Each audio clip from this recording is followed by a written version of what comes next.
Aujourd'hui, lundi 11 avril 2022, troisième jour de ma randonnée. Il est un peu avant 7 heures et ça y est, j'ai recommencé à marcher. Donc la nuit a été meilleure que la nuit d'avant, j'ai mieux dormi, mais ma tente s'est écoulée. Voilà. Les sardines, que je pensais pourtant bien laisser les pierres dessus, sont tombées,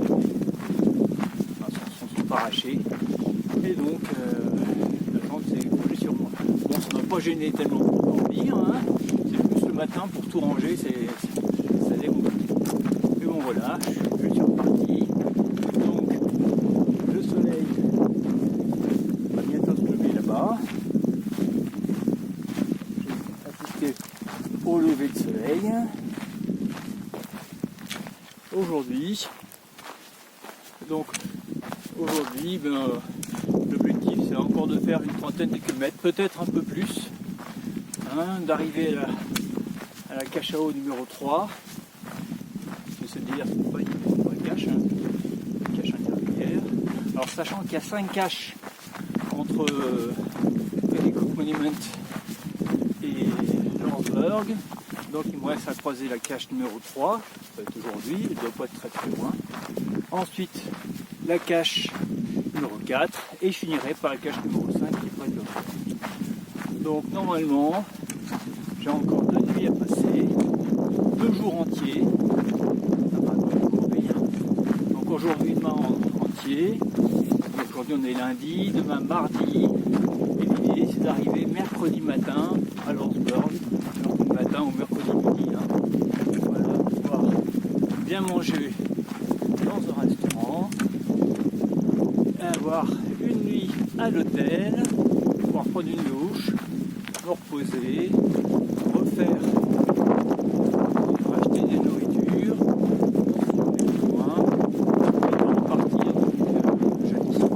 voilà, ça c'est l'idée.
Mais en fait maintenant j'ai un doute. Je me dis que peut-être ils sont derrière moi. Je suis sur le chemin. Je suis à 5 km de la voiture cache numéro 3. Ça va aller très bien. Beaucoup de vent ce matin. Un peu moins chaud, mais ça sans doute une impression à cause du vent.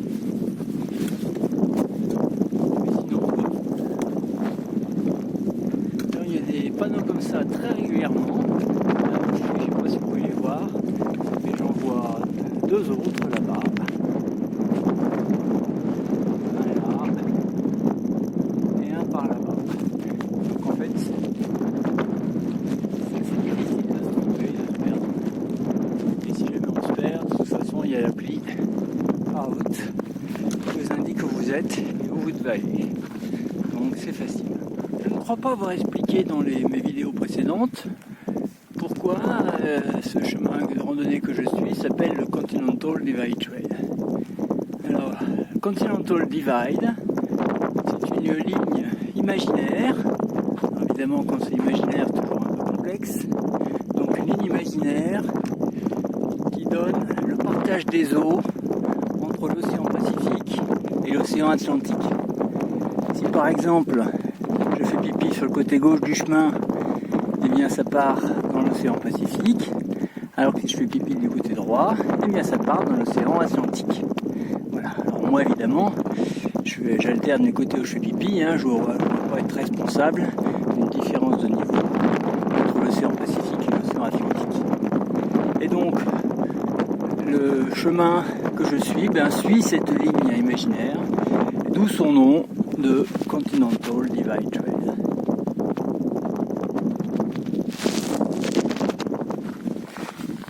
Il est 10h30, j'ai fait 15 km, je viens de croiser une hiker qui allait dans l'autre sens, qui allait vers le sud. Moi, c'était pas quelqu'un qui va faire le CDT, si j'ai compris les montagnes qu'on voit là-bas. Et elle m'a dit qu'il y avait beaucoup de monde devant moi. Donc je suppose que je suis en retard sur les autres. Alors ça ne m'étonne pas parce que je suis parti assez tard. Mais je pensais que peut-être les Tony étaient derrière moi. Vu que je marche plus vite qu'eux. Mais je fais des pauses, eux ils font pas de pause. Donc souvent on se croise. Je les double. Et puis ensuite, quand je fais une pause, ils me rattrapent. Et je les redouble, etc. Et là, ce matin, j'ai pas fait tellement de pauses. Et je les vois pas du tout à l'horizon. Donc je pensais qu'ils étaient derrière moi. Mais apparemment non, ils sont peut-être bien devant moi. De toute façon, je verrai bien, puisque j'arrive bientôt à Water Cache number 3.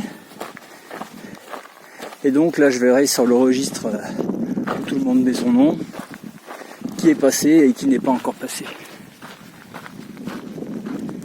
La Water Cache numéro 3 est en vue.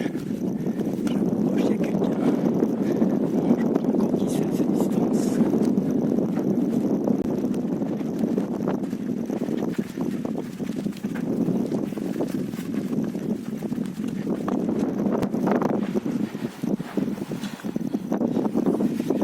Et ici c'est 16. Enfin, je veux dire, c'est très étroit. Hop. Mais je suis arrivé à passer quand même.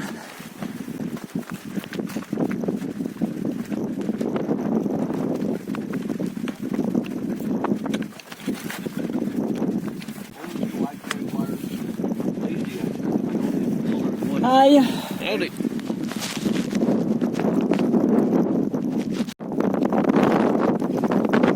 Finalement, des hikers que je connais, avec Magic Mike qui est déjà passé. Donc les Tonys,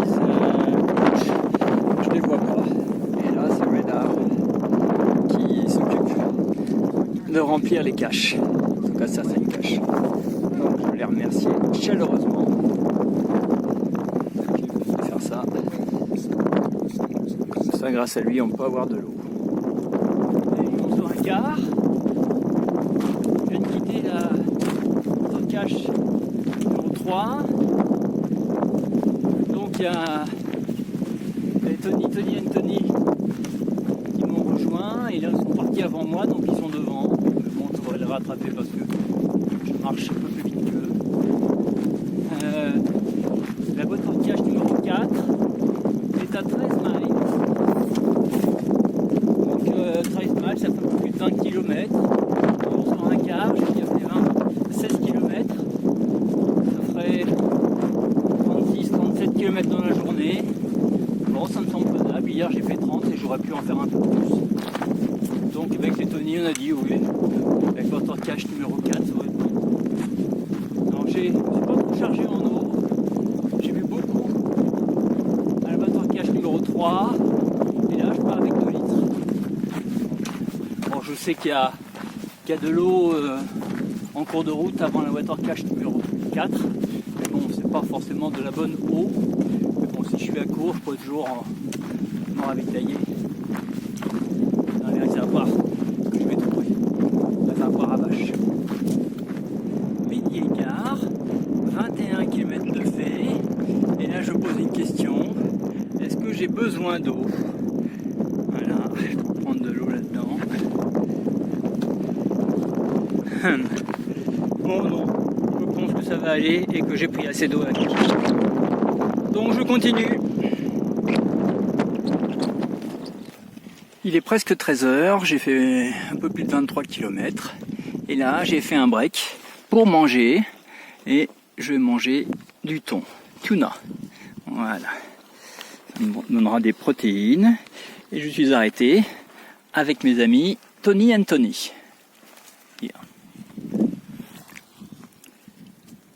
Voilà, j'ai rajouté de l'huile d'olive et du fromage. Et ma foi, c'est pas si mauvais que ça. Je mange ça avec des cacahuètes. C'est pas si mauvais que ça va me faire mon repas. D'ailleurs, j'ai décidé de changer de stratégie et de manger plus le midi, quitte à m'arrêter un peu plus longtemps. Parce que le soir, j'ai pas envie de manger du tout. Alors, non pas que ce midi, j'avais très envie de manger non plus. Mais bon, j'aime bien faire un petit break le midi quand même.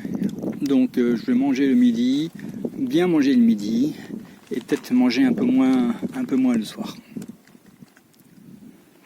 Fini, je me suis forcé à finir, c'est beaucoup pour moi. Alors, j'ai indiqué 190 calories pour le paquet, ça me paraît pas beaucoup moi, mais il y a surtout 41 grammes de protéines, donc ça c'est bien. Ici, alors moi je suis végétarien, mais je peux manger du poisson de temps en temps. Je n'en achète pas normalement, hein, quand je suis chez moi j'achète jamais de poisson. Mais là sur le tail, j'ai acheté un peu de thon, surtout pour les protéines. Me voici arrivé à Water Tank, donc un réservoir d'eau. Alors ça fuit un peu par là, mais il paraît que si on monte à l'échelle jusqu'en haut, en tout cas d'après les commentaires sur Faraout, l'eau est très bien. Mais bon, moi il me reste encore 1,5 litre. Je vais prendre le risque de ne pas prendre d'eau là, et j'espère arriver comme ça à la water cache numéro 4. Donc je repars.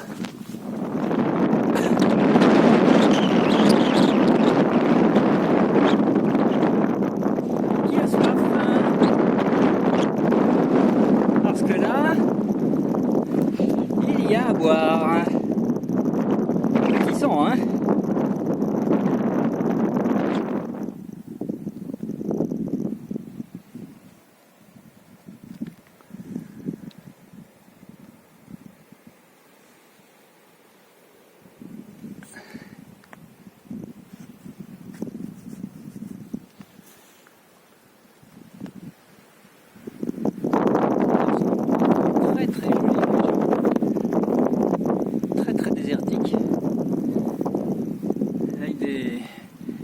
Une mesa là, très érodée là. Et il est 15 h tout juste, j'ai fait 30 km. Ma journée n'est pas finie, il me reste 6-7 km pour arriver à la cache à eau numéro 4. Donc j'arriverai assez tôt, hein. Disons que d'ici 2 heures maximum j'y suis, donc on va dire à 17 h. Donc après, il faudra que je me décide si je campe à la cache à eau ou si j'essaie d'aller un peu plus loin. Je verrai en fonction de mon état de forme. Pour l'instant, il fait très chaud. Et il y a du vent. Alors, le vent est très embêtant quand il est de face parce qu'il vous freine. Par contre, il amène un peu de fraîcheur. Un tout petit peu parce qu'il est quand même très chaud. Bon, c'est comme ça.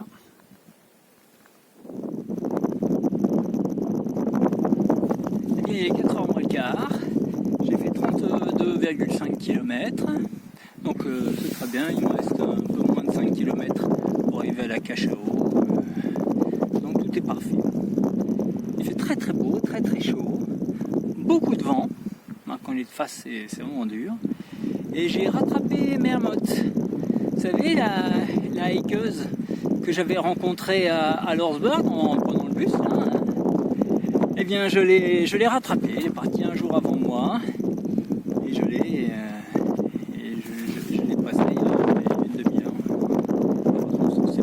parcours, hein, chacun va à son rythme. D'ailleurs, il y a des hikers que je n'ai pas revus depuis le départ, hein, Twedge, qui avait marché avec moi pour prendre la navette à Lordsburg. Je ne l'ai plus revu, hein. Il doit être loin devant maintenant. Voilà, arrivé à la watercache numéro 4, vers 17h. J'ai fait 37 km. 37. Un bon moment, hein, parce que c'est un bon premier. Mais le site est très vanté. Il y aurait de la place. Hein. Il y a beaucoup de vent. Et après mes aventures de la nuit passée, je crois que je vais encore faire quelques kilomètres.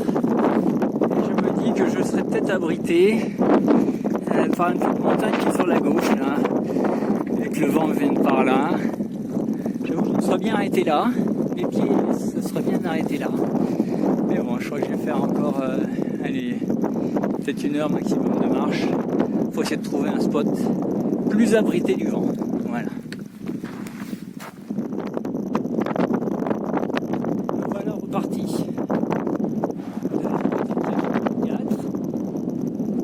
Donc le but étant de trouver un bon spot pour bivouaquer, abriter du vent.